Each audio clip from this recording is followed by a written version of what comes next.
Se você acha que IA é hype, que vai passar, que é só para Big Tech e que não vai impactar nos negócios, você pode estar perdendo uma janela de trilhões de dólares. E não é exagero, é literal. O CEO da NVIDIA, a empresa que criou os chips infraestrutura que roda Cloud, GPT, Gemini, tudo, acabou de dar uma entrevista em Davos e revelar que a gente está passando pela maior construção de infraestrutura da história da humanidade, que já foram investidos centenas de bilhões de dólares e que ainda faltam trilhões de dólares a serem investidos. E enquanto isso está acontecendo, a maioria dos empresários está assistindo isso de camarote e fingindo que não é com eles. E esse vídeo aqui não é para te animar, é para te acordar. O Jensen, CEO da NVIDIA, não foi lá vender esperança. Ele foi lá e compartilhou números reais. E os números não mentem. Bora lá. Pessoal, esse é um vídeo onde eu vou mostrar os highlights da entrevista do Jensen Huang, o CEO da NVIDIA, no World Economic Forum, em Davos, onde os maiores galãs do mundo, os maiores empresários e CEOs vão para Davos discutir a economia do mundo. Eu separei 5 highlights que todo empresário, gestor, diretor e dono de negócio precisa ouvir. Porque essa não é uma entrevista técnica, é uma aula de economia e a visão de um dos caras que dita o ritmo da economia global sobre inteligência artificial. E o recado dele é muito claro. Ou você entende o que está acontecendo agora, ou você vai gastar os próximos anos tentando recuperar o atraso. E a primeira coisa que ele fala é que IA não é um software, não é uma ferramenta, é uma mudança de plataforma. E ele compara isso com momentos da história que mudaram a economia global. Escuta isso. Back to the first principles of fundamentally what is happening to the computing stack. This is a platform shift. A platform is something where applications are built on top of. And this is a platform shift like the platform shift to PCs. New applications were developed to run on a new type of computer. A platform shift to the internet, a new type of computing platform. Hosted all kinds of new applications, a platform shift to mobile cloud. In each and every one of these platform shifts, the computing stack was reinvented and new applications were created. This is a new platform shift in the sense that today you're using ChatGPT.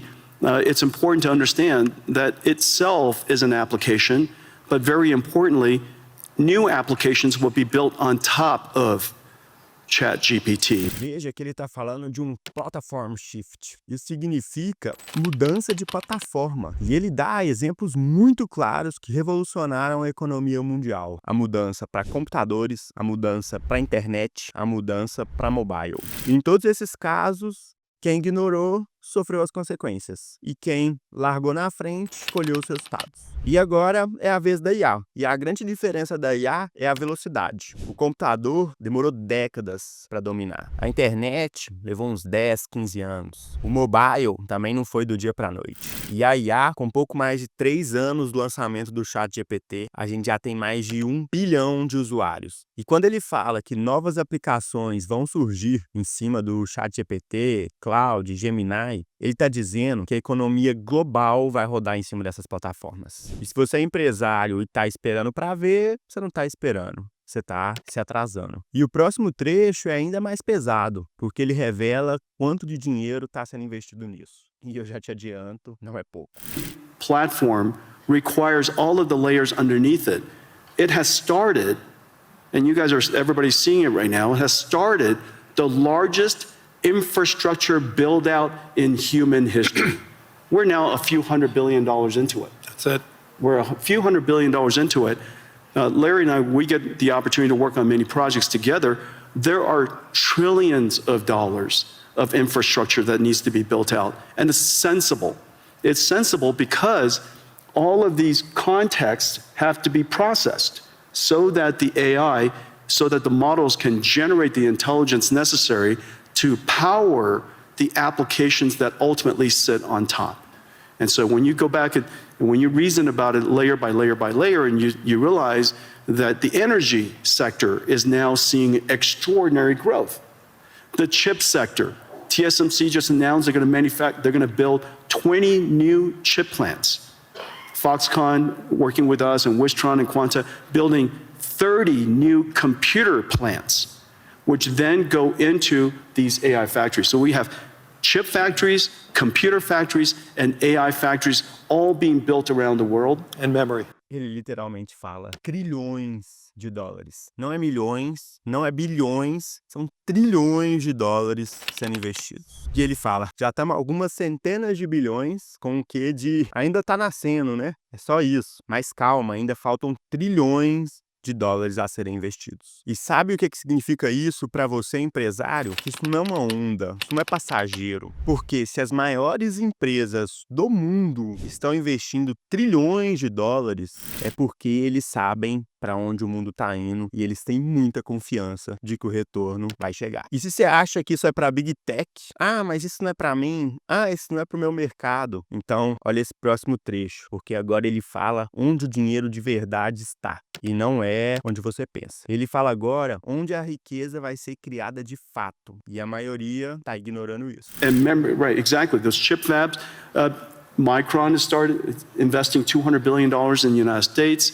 SK Hynix is doing incredibly. Samsung is doing incredibly. You could see that entire chip layer growing incredibly today.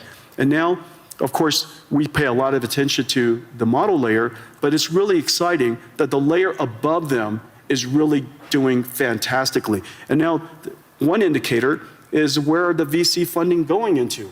Last year, 2025, was one of the largest years in VC funding ever. And last year, most of the funding went to what is called AI native companies. These are companies in healthcare, they're companies in robotics, and company in manufacturing, financial services.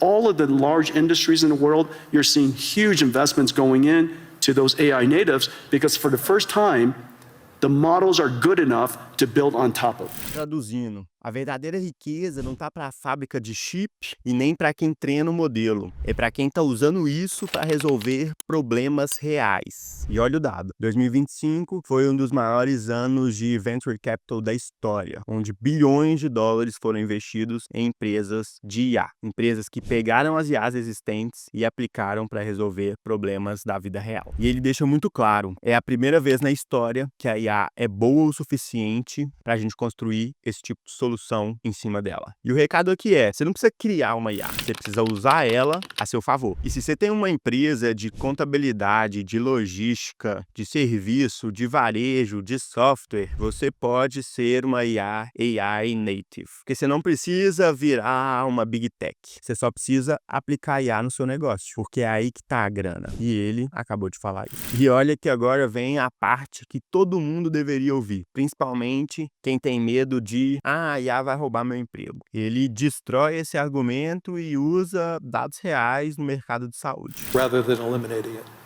Yeah, there's several different ways that we could think through it. First of all, this is the largest infrastructure build out in human history. Yep. That's going to create a lot of jobs.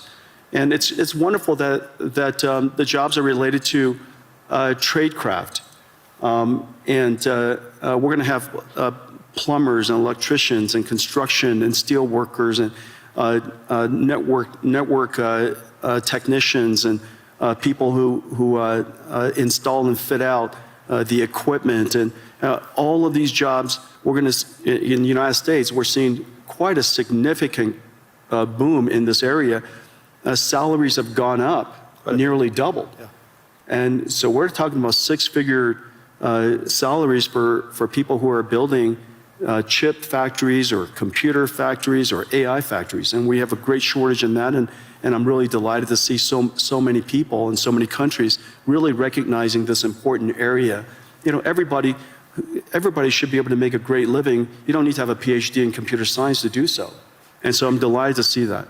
The second thing to realize, and so we theorize about the automation of tasks and things like that, and what is the implication to jobs. I'll just offer some anecdotes. These are real world anecdotes of what has actually happened. Remember 10 years ago, one of the first professions that everybody thought was going to get wiped out was radiology. And the reason for that was the first AI that became superhuman in capability was computer vision.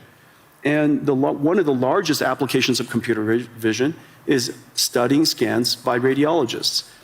Well, 10 years later, it is true that AI has now completely permeated and diffused into every aspect of radiology. And it is true that radiologists use AI to study scans now.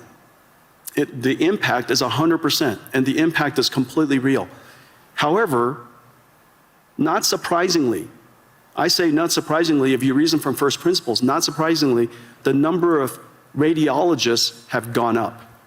Is that because of lack of trust of, or is that No. because the human interaction with the results of AI Exactly. is a better outcome? Exactly. The reason for that is because a radiologist, their job, the purpose of their job is to diagnose disease, to help patients diagnose disease. That's the purpose of their job. The task of the job includes studying scans.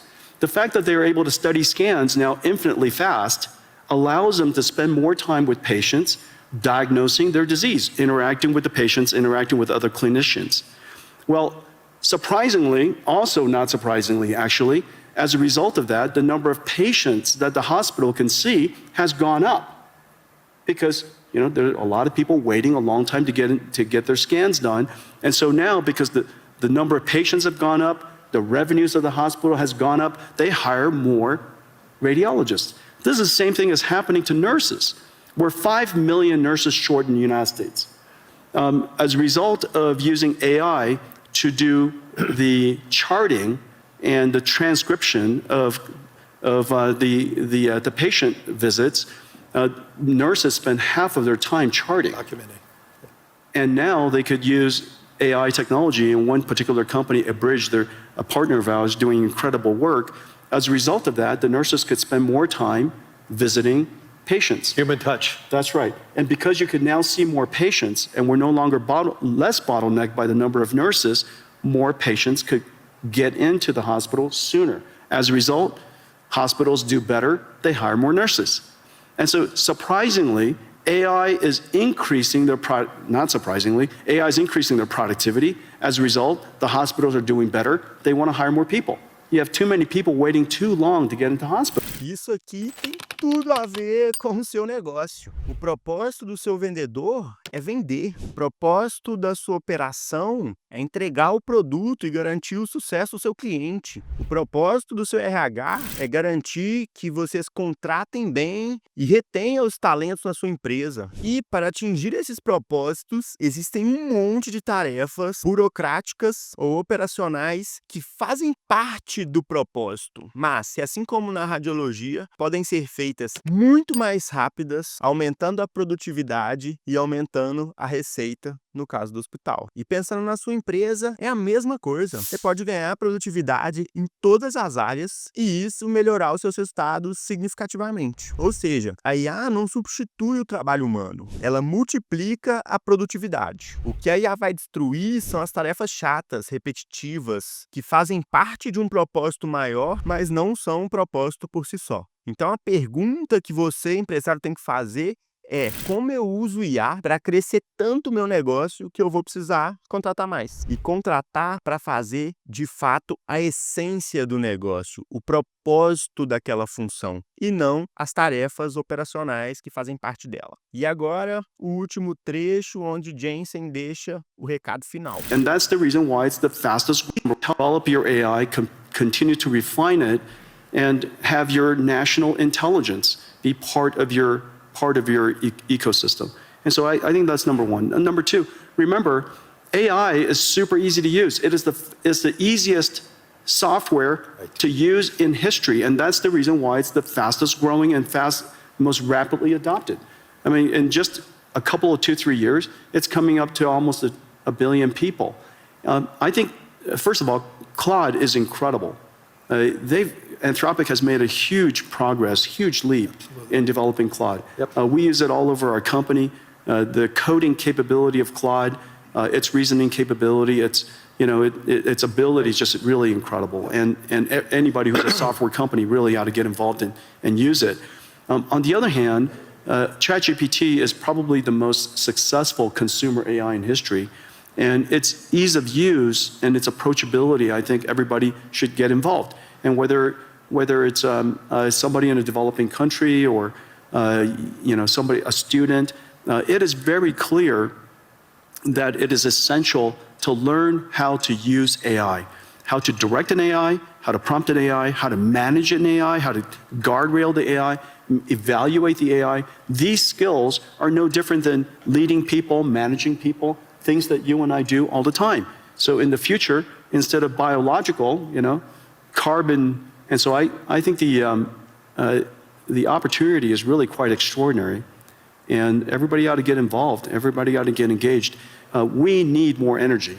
E aqui, Jensen fechou com chave de ouro. Ele deixa claro que é o sistema mais fácil de usar da história. E isso é muito óbvio. Se você não sabe como usar IA, pergunta para IA como usar IA. Você não precisa saber programar, você não precisa saber matemática, você só precisa conversar com a IA na sua língua, seja ela português, inglês, o que você tiver mais facilidade. E ele deixa muito claro, todo mundo precisa ter habilidades de IA, porque assim como liderar pessoas, que é uma coisa que faz parte do trabalho dos gestores no dia a dia, fazer isso com IA também vai ser a coisa mais natural do mundo. E ele não tá falando talvez isso vai acontecer. Ele deixa claro que isso já tá muito transparente. E ele fala pra gente, você tem que aproveitar a oportunidade. E ele não é um cara que tá vendendo curso, um influencer, um blogueiro. Ele é o cara que tá construindo a infraestrutura que vai rodar a IA no mundo todo. E quando um cara desse gabarito fala, a gente escuta. Então, para fechar, isso aqui deixa muito claro que não é sobre tecnologia, é sobre economia. É uma mudança de plataforma. Tá rolando a maior construção de infraestrutura da história da humanidade. E que o dinheiro real está na aplicação dessas IAs e não no modelo em si. Ele deixa claro que a IA não destrói empregos, ela multiplica a produtividade. E que todo mundo precisa se envolver. E a pergunta é, o que você vai fazer com essa informação? Porque a informação sem ação é entretenimento. Enquanto você assiste, enquanto você espera, alguém no seu setor já está fazendo isso. Alguém já está usando IA para atender mais cliente, para vender mais, para entregar mais rápido, para contratar melhor, para gerir o time melhor, para fazer melhor marketing, para cuidar melhor das finanças, para reduzir custo e crescer mais rápido. E daqui 2, 3 anos, quando você olhar para o lado, talvez você tenha ficado para trás. Então, se esse vídeo te cutucou, ótimo, ele era para te cutucar mesmo. Agora bora lá fazer alguma coisa. Se você quer que a minha empresa te ajude a implementar IA no seu negócio, é só você clicar no link que está na descrição do vídeo que nós vamos te ajudar, assim como nós fizemos com dezenas de outros grandes negócios. Valeu e até o próximo.